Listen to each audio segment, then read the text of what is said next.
Hi everybody, on this beautiful fall day with my puppy. I wanted to spend a few minutes to talk about a topic on why I think or how I believe that certain people on YouTube channels are INFPs. There's some folks I've had real pleasure corresponding with, and I won't name all the names, but it's really a joy. And for some reason, it just seems like there's an instant click with certain people that you can just tell that they are a similar or the same personality type. Whether or not we're all INFPs, maybe we're all wrong, but if we are, then there must be something else that's called an INFP. Anyway, what it boils down to is this combination of seeing, well, you can really say it's F-I-N-E and S-I that exhibit in a certain way. Now there's lots of disclaimers. I'll just skim a little bit of them by saying mainly that if I don't say to someone else like, oh, you must be an INFP, it doesn't mean that that they are or are not. It's just that I don't know. I look for certain signs, and I think that there's probably a cognitive function Enneagram combination that makes it obvious that certain people are, and others maybe are less obvious for whatever reason. And it's also confined to YouTube channels that do particular types of content. There are, I'm sure, plenty of INFPs out there doing stuff. It's just they're not doing the type of content that gives me those cues or clues to determine whether or not they're an INFP. And also that I could just be wrong about the whole thing and confusing Enneagram with cognitive functions and so forth. But the things that I see, first, it's the FI willingness to dig deep internally, and I don't see ISFPs being quite this reflective. It's part of the whole stack, I think, that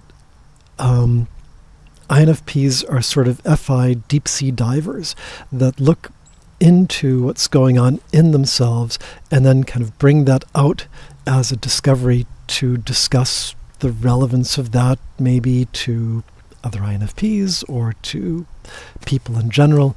But it is a start with the subjective self, something that some people may see as being extremely self-indulgent, but it is the way that we work. We understand ourselves first, and then once we understand the thing within ourselves, we can then kind of go out and apply it in the world and see if that makes sense for other situations, other people, and so forth. So it is the context, and we're aware of the context that we bring to the outside world. It starts with what's within. The second piece is seeing the NE piece. And I think that, I'm not sure if it was Radish Raven, I think it was, who mentioned about the NE spark in a recent video, which made me smile because sometimes I will call it the NE spark, and sometimes I've called it the stink of NE, because it's like it's this unmistakable thing that people with NE have. And the word that she was looking for was mischievous when she was describing it. It's well-meaning, but there's sort of a little bit of a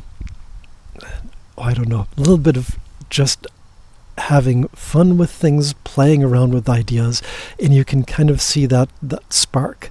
You can see it a little bit too in ISTJs and ISFJs, but it never quite gels as much as it does with an INFP or INTP, where you see them kind of going off into segues that can get really a little bit bizarre, or they can easily lose a context to a conversation as they explore a new path that a particular thought takes them down.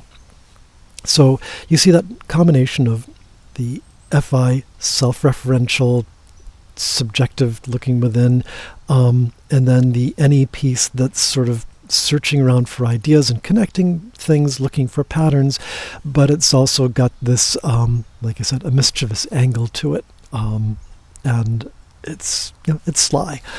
The third piece being the SI piece, which is, you'll see that reflected in, say, bouts of nostalgia, or again, looking at historical content of, I've seen this, I've been in this situation, and here's what I did. So it combines with the FI piece to discuss the past situation that was like this and what I did about it. So when I see that combination of kind of the self-referential and ideation and going back into past experience, it sort of all gels and gloms on and says, okay, maybe not necessarily an INFP, but most certainly an NFP personality type. And yes, probably an INFP, because they're the ones that tend to go quite deep.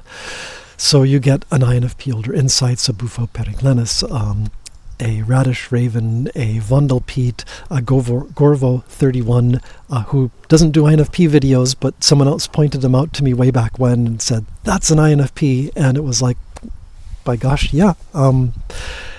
All of the components of how they approached the world were present. So anyway, some of the things that I see that are a little bit off sometimes, I guess one of the main ones is the confusion of SE with NE, that people will talk about giving recommendations to break out of the INFP rut by engaging with your NE, but then discuss, say, going out with friends and going to new places to, I don't know, eat, shop, walk around, what have you. But it's the engaging of experiences, which is really SE, but it's not bad advice. So it's kind of like, well, let's go ahead and run with that anyway, because if you're engaging with those new experiences, you're feeding your SI, as in you're getting kind of new experiential references that you can then use to explore with your NE, meaning that, and sorry that I'm getting into the cognitive bits, I usually don't like to do that, but I do think it makes sense that it's like, okay, you are engaging with the outside world, and even though that part's your blind spot, so the concreteness of the experience is not that interesting, the ingesting of meaning for future reference and connecting that into the patterns that you form, that piece of it is good advice. So what it means is you could just say engage your NE by reframing your own situation or circumstances on the thing that you're stuck in, looking at things from a new point of view. You don't have to go and engage with the outside world to do that, but it's never a bad idea to engage with the outside world, because there's other stuff out there that eventually becomes useful. Anyway, that's my ramble for now, and I hope you're all having as lovely a day as we're having out here today. And so I bid you an adieu from here in the leafy suburbs. Bye for now.